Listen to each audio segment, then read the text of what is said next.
Hello fellow collectors and welcome to Long's Toys. Today we are taking a look at Chrome Dome from the Teenage Mutant Ninja Turtles cartoon line from NECA Toys. Now these are typically Target exclusive and they should be showing up at Targets now, but I actually got this one from the NECA website about a week or so ago. They had a limited amount go up on their website. Right off the bat, love the packaging. Once again, it is made to resemble one of the old FHE video cassette tapes. You can see you have NECA written up here in the old FHE logo style, and then you have the side here with the classic TMNT logo. And then the name of this cassette would be the Colossal Chrome Dome. And they're not kidding. This guy is absolutely massive. I'll bring in some of the regular figures later to do a size comparison, but this thing is really, really huge. So first off, again, really cool artwork here on the front. Spinning around to the back, you have Zack the Fifth Turtle. I don't know if that's a tease of something to come. We have Casey Jones here. And then you have some pics of the toy here made to look like the screen grabs from the episodes like they used to do on the video cassettes back in the day. And then you have a little bio for Chrome Dome here if you want to go ahead and pause that and read that. So pretty cool. I really love the packaging. We can go ahead and open it up. Small piece of Velcro on the top. You have a nice press photo of the figure over here. And then you can see he is just jammed into this box. He is absolutely massive. And he looks really fantastic. So I'm going to go ahead without further ado, get him out of the box here so we can take a closer look. So here's Chrome Dome out of the packaging. He is absolutely massive. He looks incredible. If we go ahead and put Donatello in for a size comparison, you can see he is easily twice the size of Donatello. I mean, it would take two stacked on top to be as tall as he is. And that's just fantastic scaling. Very, very cool. Really love how massive this guy is. And he looks incredible. I mean, they did such a good job with all the detailing and the sculpting and then kind of the shading effect, you know, for the animation look. Really very cool. Really like it quite a bit. He's got his wings here on the back. He's got 3 accessories which can all be stored on his belt. You can see the blaster here and then the 2 swords over here in the little scabbard. Very, very cool. Now, I don't want to say he has loose hips, but I feel like because he's very top heavy, you just have to make sure you get a good wide stance to make sure he can stand. But he really doesn't have any trouble standing, which is nice. And like I said, I just overall love the look of this guy. Now, the original toy did have vac metal, and this, of course, does not have that. But I think it makes more sense because he's more in keeping with the animation aesthetic, and you didn't really get a vac metal feel from the cartoon. Now, I'll admit, it's been a long time since I've seen the episode he pops up in, so maybe I'm wrong about that. But I feel like this is pretty close to how he appeared on the show. And he really does look fantastic. So let's take a closer look here at the head sculpt, which is kind of my favorite part. I think they just did such a good job with all the detailing and the shading and the paint applications and everything there. It's got a nice range of motion. You can easily look from side to side. You can tilt a little bit side to side. You can look up just a smidge, but you can look down pretty much, which I have to say makes sense because you can be looking down at Turtle, so I think it makes sense to have most of his head movement able to make him look down, which I think looks good. Got some paint detailing here on the back as well. And you can just see the arms here, all the little pops of blue and white and the red around the wrist. Really, really looks nice. Now you have a hinge here in the shoulder, which has a pretty good range of motion. Of course, you have a swivel. You have a bicep swivel. You have double jointed elbows. And I really didn't have any trouble with most of these joints because I feel like with the bigger figures, it's just a little bit easier for the joints to kind of be more fluid and solid. So you don't really have to worry so much about anything sticking or kind of, you know, being painted shut. You have a hinge here in the wrists and a swivel. Now these are the open hands that he comes with. He does come with a ton of other hands. These are what's packed in the box. We'll get to the other hands a little bit later. You do have kind of a torso swivel here, but I don't know. Mine feels a little, it's kind of like a ball joint, so you can see the movement there. I can't really get it to go back much farther. Maybe it's not supposed to, but you can do a little bit of ab crunch. And then, of course, you have a waist swivel as well. So the hips, like I said, they're not super loose. You can kick out pretty far, kick pretty decently forward. Can't really go back that far because of the butt flap. But you do have a thigh swivel in here as well. So pretty good range of motion in the hips. You do have double jointed knees, which are really big and really solid. And again, just all of this detail here, you know, on the legs and the kneecaps and everything, I think looks really, really good. It looks like you should have a boot swivel, but I don't believe that he does. But you do have a hinge in the ankle as well as a rocker, and then he's even got a little toe flip. So you can get some poses out of that as well. So really nice articulation. Really like the look of him. Like I said, just have to make sure you get a nice wide stance because he is fairly top heavy. But he can stand under his own power, as you can see. There's not really an issue there. So if I zoom back out here and we'll angle the camera back down, We did talk about these 3 accessories, so you can see they all store on the belt. It's got kind of a secondary belt here. He's got this blue belt, which is molded in and painted on his waist, and then you have this kind of softer rubber belt. It does have this peg, which pegs into the side of the gun, but because this is kind of a softer rubber, it's a little difficult. It kind of slides in about halfway. I don't know if it's supposed to go in any further than that, but it stays on, as you can see. So, I mean, you can kind of easily knock it off, but it is, possible to put it on there. I don't know if it's meant to go in any further. That's about where it stops for me. It's kind of where I feel like I hit resistance. So I don't really want to try to push it in any further, break the peg or anything like that. But let's take a look at the accessories themselves. We'll go ahead and slide the swords off the belt, because I think these accessories all really look fantastic. So let's slide him back a little bit. I love these katana. You get 2 of them. I believe they are identical.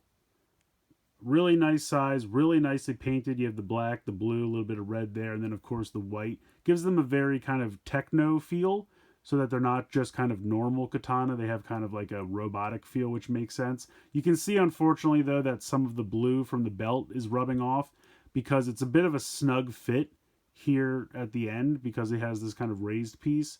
So just be a little careful with that, but some of the paint is coming off, which is a little bit of a bummer. But they really do look nice. Now, to hold all these accessories, you do get some extra hands, like I said. You have these kind of like maniacal grasping hands, what he comes with in the packaging. You have a kind of holding weapon, like this is for the swords, really. You have a set of hands for that. You have a closed fist set of hands, as you can see. You have a kind of karate chop posing set of hands, and then you get 1 extra hand to hold the blaster with the trigger finger extended. Now, I will say, while I did not really have issue with the figure's joints, these wrist joints on the packed-in hands were ridiculously hard to get movement. I kind of had to take like a little X-Acto knife and just kind of cut the paint in the joint grooves so that I could move them, because even though they're molded in black, and it seems like they shouldn't have had to paint them, they did anyway. I had a ridiculous amount of paint flake off these joints while I was trying to get them to move. And I just don't know why they always do this. I feel like, especially for hands and things with these tiny little joints, it would be nice if they could just mold them out of the color they're going to be so that they don't have to paint them. I'm assuming that they didn't bother to paint the actual peg, but they painted the hand, I guess just to give it kind of a matte finish to be in keeping with the rest of the figure, which I do appreciate and I get it. But at the same time, I have so much trouble. I can see it's coming off my hands still. With the hand joints specifically, I always have trouble with NECA because they paint over. And again, I get it. I don't really know how they would fix it. I don't really have a solution, so I apologize. But to complain about something and not even offer a solution, but I wish they could do something. Because even when they molded it in the right color, we still had so much paint flaking. And that's really my only complaint. I mean, NECA toys are great. They look good. Great articulation. I mean, this figure looks amazing. It's just the paint flaking. You can see it's coming off of my fingers here again. So, I don't know. I don't know how you combat it. I really don't. So, I understand it. And it's certainly not a deal breaker for me in any way. Just kind of make sure you work with these somewhere where you can clean up afterwards, because it's going to have some flaking, which is a bit of a bummer. But let's go ahead. We'll put the gun into the trigger hand. Now, it's going to be a little difficult because obviously this is kind of a massive handle to the gun, and I really don't know how I'm going to get this in here. I guess I'm going to have to stretch these out because it's a very tight grasp, which I'm sure I will appreciate once I can actually get the gun in here. But it's really tight, and I'm afraid it's going to start to make some of the paint come off of the gun itself. There we go, and then swivel this around, and then the trigger finger fits perfectly in there. This might be a situation where I just leave this in here, and whenever I wanted to use the blaster, I'll pop that hand out. So it does fit in there very nicely once you can finally get it in. But let's go ahead, let's pop out some of these hands so we can check out some of these options here. So the hands pop in and out very easily, which I do appreciate. So you have the blaster here, which looks really, really good. But I want to check out these swords because I really like these swords quite a bit. So I'm going to pop out these hands. And like I said, they do pop out very easily, which I like a lot. So let's see how hard it is to get one of these katana. I'm hoping, that's actually not that bad. That's really not that bad. So let's go ahead. Let's pop in this hand here. And then we will pop in our other sword holding hand, which is right here. And then pop this in. So drop that in. So there you go. There he is with the 2 katana. He looks great. I love that quite a bit. I think the katana are my favorite weapon. I do like the blaster a lot, but I really do love the katana. So he comes with some really great accessories and a ton of extra hands, which I do appreciate. Like I said, I'm still having paint flaking literally while I'm doing this video. So just be a little wary of that. But otherwise, it's a really good, solid figure. Nice size, great articulation. Really nice detail. I love the accessories. So I'm really happy I can add this one to my collection. I think he looks absolutely fantastic. Only thing to complain about is the paint flaking, if I can even say it. But yeah, he looks great. So I definitely recommend picking him up. Like I said, if you weren't able to get one from their website, they should be showing up in Target soon. This line is a Target exclusive, so be on the lookout. But really, really great. The other thing is, because he's so massive, I believe he's 40, up from the usual 30 for their Ultimates. But again, he's just so massive, I think it makes total sense. I think he's even taller than Krang. I think Krang only came up to about his head. I don't have it handy, unfortunately, to do a comparison, but yeah, he's really big. So I definitely recommend checking him out. He looks great. I absolutely love him. Just be a little careful with the paint flaking. It's really just on the hands. The rest of the figure holds up fine. I haven't had any paint issues with the rest of the figure, other than, because the swords fit in so tightly that a little bit of the paint of the blue is coming off on the swords, but that's something you can definitely be a little careful of and shouldn't be too much of a problem. So definitely recommend checking this guy out, but let me know what you guys think in the comments below. Please like, share, and subscribe. Hope you guys enjoyed this video, and as always, thanks so much for watching. So, haha, I forgot one of his accessories. I had this off to the side because I don't really know what this is in reference to. I'm sure it has to do with the episode he was introduced in. But he comes with a little computer.